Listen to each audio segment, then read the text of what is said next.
우리는 그렇게 하나님을 이제 믿는 사람들입니다. 그러면 이제 그런 우리에게 그런 정체성이 필요하죠. 이게 언제나 그래요. 누구에게나 어느 상황, 어느 시대에서나 자기가 누군지를 알고 살아가는 사람과 그렇지 못한 사람의 삶은 굉장히 큰 차이가 있습니다. 내가 누군가, 내가 어떤 존재인가 하는 다른 정체성이 있어야죠. 그래야 그 삶이 복될 수 있는 거 아닙니까? 성경은 계속 말해요. 우리는 하나님으로부터 사랑을 받는 자라는 거. 이게 우리 정체성이에요. 그러니까 예수님이 공생애를 시작하셨을 때 요단강에서 세례받고 올라오실 때 하늘이 갈라지잖아요. 성령이 비둘기처럼 내려오서 예수님 머리에 임하고 하늘에서 음성이 들리죠.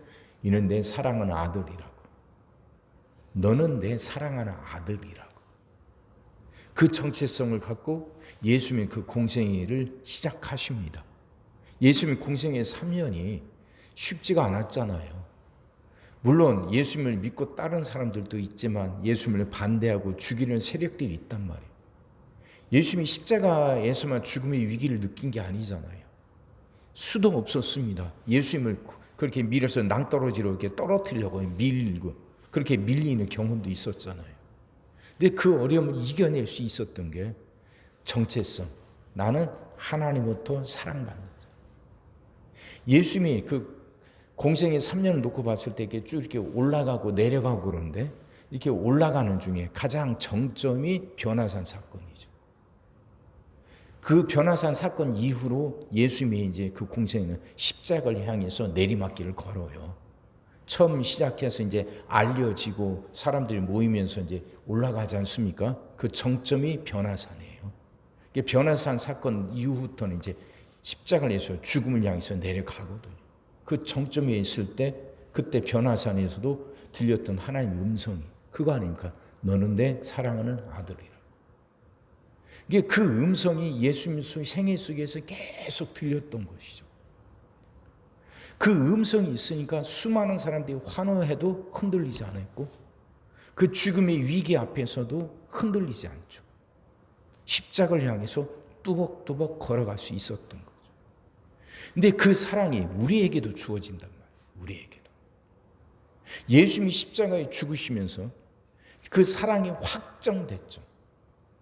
바뀌지 않고 흔들리지 않고 취소되지 않아요. 하나님이 그렇게 우리를 사랑하시고 우리 한 사람 한 사람에게도 똑같이 말씀하시고 너는 내 사랑하는 아들이고 내 사랑하는 딸이다. 이게 우리 정체성이에요. 이 정체성을 갖고 사니까 신앙이 일관성이 있는 거죠. 그걸 신실하다 그렇게 말해요. 신실하다. 일관성이에요. 일관성. 사람이 이랬다 저랬다 하는 사람 믿질 못하지 않습니까? 이랬다 저랬다 하는 사람들 어떤 상황에서 어떻게 변할지 모르니까 믿질 못하죠. 그러니 그 삶이 복될 수 있습니까? 아니에요. 복될 수가 없어요. 그러니 일관성이라는 건 정말 중요합니다. 흔들림 없이 한결같아야죠. 일관성. 그리고 사람이 진심돼야죠. 진정성이죠. 진정성. 저 사람 믿을 수 있어. 진정성. 앞과 뒤가 똑같고 겉과 속이 똑같아요. 시류에 편승하지 않아요. 그러니까 그 삶이 복된 거죠. 그러니까 자기 정체성이 뚜렷한 사람은 그 삶에 일관성이 있고 진정성이 있기 마련입니다. 한결같고 겉과 속이 앞과 뒤가 똑같아요. 이게 사랑받는 자예요. 이게. 그러니까 그렇게 사랑받는 자는 이제는 그 하나님을 닮아가는 거죠. 하나님을 본받는 거예요. 그러니까 겉모습만이 아니라 그 내 생각과 말까지도 하나님을 닮아가는 거예요. 사람이란 게 속에 있는 것이 결국은 겉으로 드러나기 마련이에요. 아무리 감추고 꽁꽁 싸매도 안에 있는 것이 결국 밖으로 드러나기 마련이거든. 그러니 그 행동이 올바르다 하는 것은 온전히 끝까지 올바르려면 생각이 바뀌어야 돼요. 생각부터가, 말부터가 달라져야 돼요. 그래야 그 행동이 올바를 수 있거든요. 본받으라 하는 말이 그 말이에요. 너희는 하나님을 본받는 자가 되라 하는 거. 그렇게 내가 하나님도 사랑받는 자녀라는 정체성을 갖고 이제는 내 생각과 말까지도 하나님을 닮아갈 수 있도록, 예수 그리스도를 닮아갈 수 있도록 생활해라. 그렇게 애써라. 그 말이죠. 근데 우리가 그렇게 할 수 있는 이유가 바로 8절에 있습니다. 너희가 전에는 어둠이더니 이제는 주 안에서 빛이라 빛의 자녀들처럼 행하라. 우리가 빛 안에 있다는 게 아니에요. 우리가 빛 자체라는 거죠. 우리가 어둠 속에 있었다는 게 아니라 우리가 어둠 그 자체였다는 거예요. 아담으로부터 물려왔던 죄가 우리를 구속하죠. 우리를 올감했단 말이에요. 그래서 어둠이었었는데 이제는 예수 그리스도의 피값을 통해서 우리가 이제 빛이 된 거예요. 빛 자체가 된 거예요. 빛이에요, 이제 우리는. 빛 속에는 빛과 어둠은 같이 있을 수가 없잖아요. 내가 하나님도 사랑받는 자녀라는 말은 이제 내가 빛이라는 거예요. 빛. 내 자체가 빛이라는 거예요. 그러니까 내 안에 이제는 그러니까 어둠이 없어야죠. 빛과 어둠은 같이 있을 수가 없으니까 내가 빛이 되었으니까 내 안에 이제 어둠이 없어야 돼요. 그 어둠이 없어야 되니까 내 안에 거짓이 없어야죠. 내 생각이 올바라야죠. 내 하는 말이 바라야죠. 바른 말을 해야죠. 거짓이나 본문에 나온 처럼 누굴 속이거나 이게 없어야죠. 4절부터 나오죠. 누추함과 어리석은 말이나 희롱의 말이 마땅하지 아니하니 내 말에서 이것들이 사라져야죠. 내가 이제 빛이니까. 그래서 언제나 내 안에서 감사하는 말이 나와야 되고 5절 너희들 정녕 이것을 알거니와 음행하는 자나 더러운 자나 탐하는 자 곧 우상 숭배자는 다 그리스도와 하나님 나라에서 기업을 얻지 못하리니 이게 다 음행하는 자, 더러운 자, 탐하는 자 이게 다 결국 우상 숭배에서 나오는 건데 이것들이 내 안에 없어야죠. 내가 빛이니까. 이제 그걸 깨닫고 빛답게 살으라는 거예요. 내 안에 빛이 없어. 내 안에 어둠이 없고 내가 빛이니까 이제 내가 가는 곳마다 어둠이 물러나야 돼요. 빛은 어둠을 비추고 어둠을 몰아내는 것이거든요.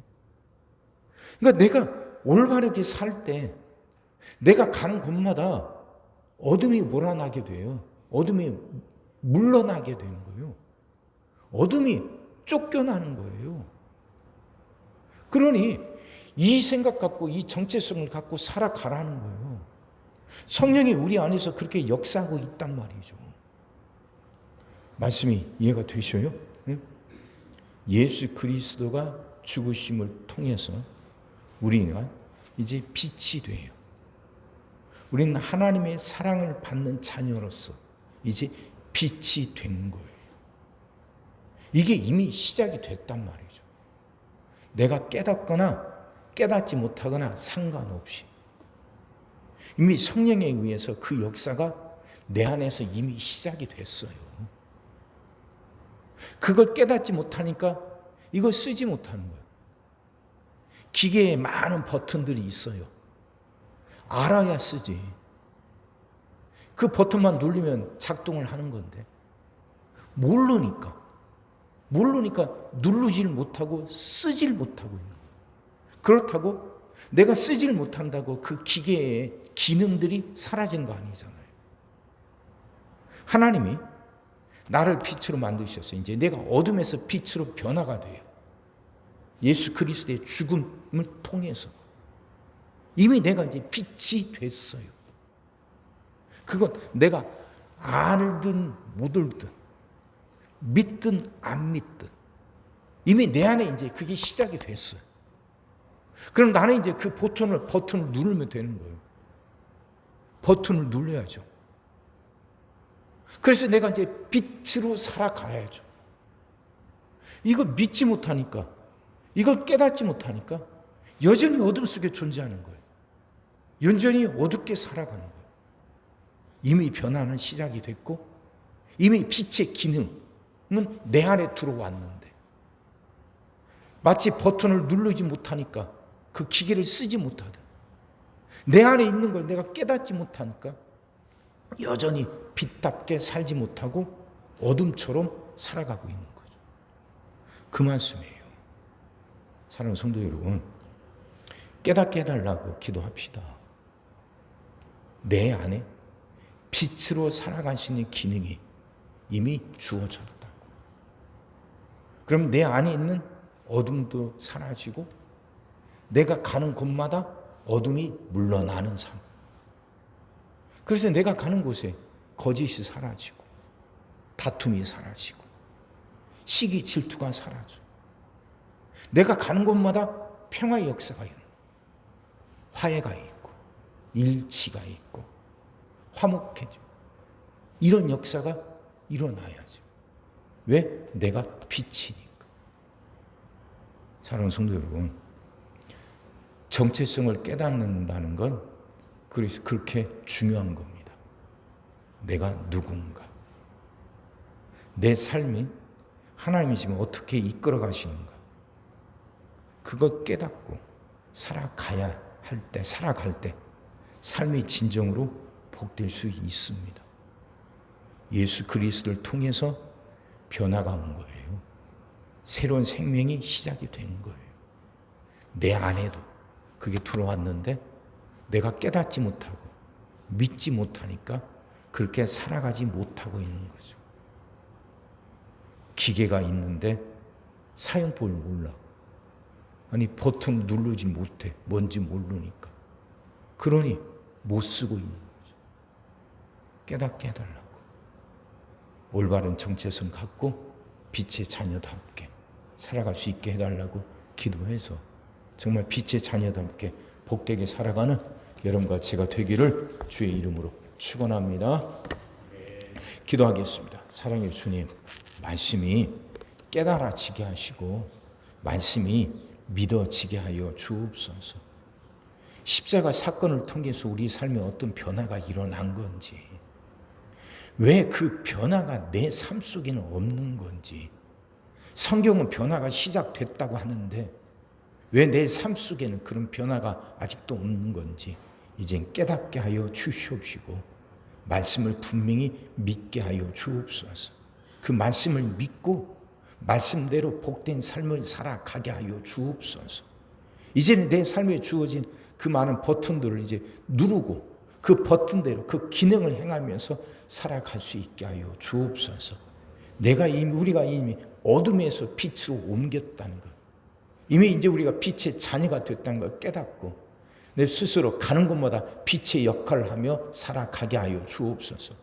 내 안에, 우리 안에 어둠이 사라지게 하시고 우리가 가는 곳마다 어둠이 물러나는 역사가 있게 하여 주옵소서. 이 역사가 일어날 수 있도록 말씀을 깨닫고 믿게 하여 주옵소서. 믿음을 더하여 주옵소서. 성령님 역사하셔서 믿음을 더하여 주시옵시고 말씀대로 살아가게 하여 주시옵소서. 오늘도 우리 모든 성도들 위해 기도합니다. 한 사람 한 가정 빠짐없이 일일이 찾아가셔서 오늘도 함께 하시고 은혜 내려 주옵소서. 가정들이 다 평안하게 하시고 식구들이 다 건강하게 하시며 생업이 다 형통하게 하시고 문제들이 다 해결받게 하여 주옵소서. 우리 자녀들을 축복하시고 앞길을 열어 주옵소서. 우리 자녀들이 하나님을 사랑하게 하시고 말씀을 지키게 하시며 하나님께 영광 돌리는 일꾼들로 살아가게 하여 주옵소서. 하나님은 우리에게 새날을 주시는 분임을 믿습니다. 성도들은 질병을 이겨내고 물질의 어려움을 극복하고 수많은 문제들을 해결하는 그 새날을 살게 하시고 교회도 예배가 살아나 빈자리가 가득 채워지며 언제나 생명의 역사가 일어날 새날을 살아가게 하여 주옵소서. 오늘 하루도 모든 성도들 눈동자처럼 지키시고 복된 길로 인도하여 주옵소서. 믿사옵고 예수님의 이름으로 기도하옵나이다. 아멘.